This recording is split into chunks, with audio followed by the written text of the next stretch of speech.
is getting sweeter.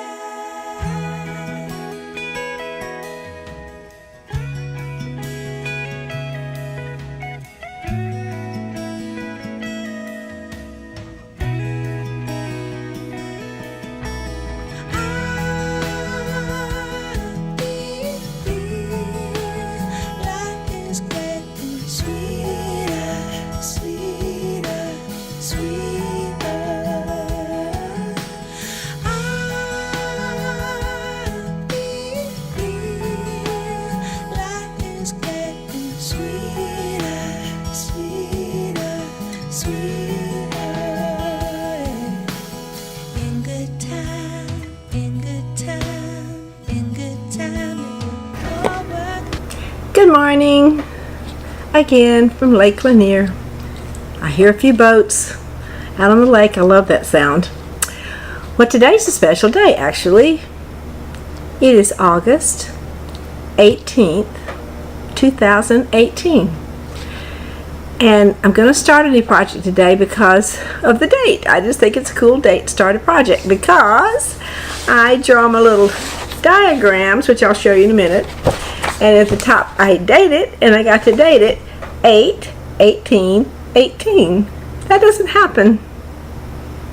That doesn't happen but once in a very long time. So, special day. I'm going to start a new project, a home decor project.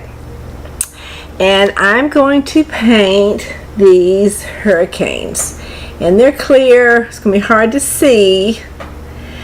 But I have had, there are two of them. I'll only paint one on the video, but I will be painting two of them to go on my dining room table. They're going to temporarily replace my swans that I've had there for 14 years. My cut glass swans. You know, every once in a while you need to change pace, right?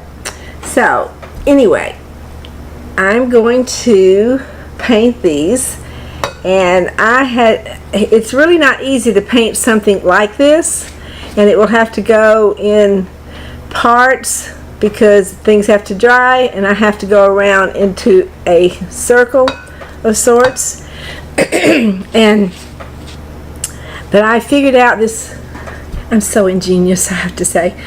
I had these little things a long time ago to keep a baby cradle from rocking at a show that I did back in 2012 when I first started, and these are what I figured out could keep the cradle stable. And now I use them whenever I'm painting something like this to lay it down on to keep it steady, and then I can paint. And of course, the first thing I always do with glass is, you remember, I clean it with alcohol. And I always have on gloves on both hands so that I don't get my fingerprints on there. So I will clean this really well all the way around, and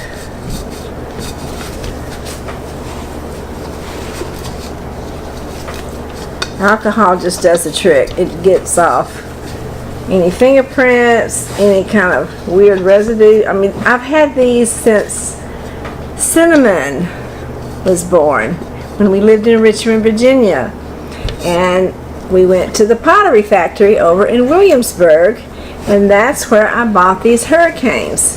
And I used to have them sitting over brass candlesticks that I bought at the Pottery factory over there, but I think I've given those away a long time ago. I think Cinnamon has them actually. Probably because they were bought when she was a baby. So that's all clean, and I'll sit it here for the moment, and I'm just going to show you, if you can see, I've done my diagram, which I always do, and this is called a hurricane for me, and I've got it marked off with the royal squares and the stately stripes and a few little dignified dots and the colors that I'm going to use.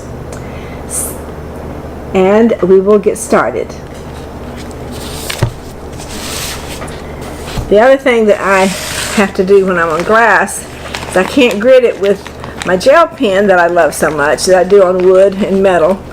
but I use these little markers that will wipe off, and I can paint right over it if I have to, and then what's left I can just wipe off with a damp cloth or a Q-tip, my favorite little tool.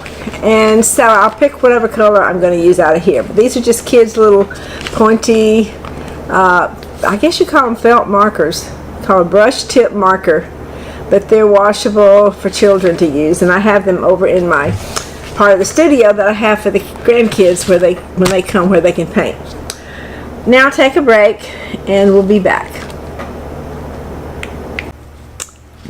I forgot to say, this time we're dealing with the circle. Now a circle's different than a rectangle or a square. We are going around, so I got my trusty calculator. I'm going to measure with the measuring tape because that's the easiest way to go around a circle, and it will need to be an even number of stripes or squares or whatever. Just thought I would tell you that. We're dealing with a circle this time. And now I'm going to do all the math, figure it out, and start to grid. And when I make a little progress, we'll continue.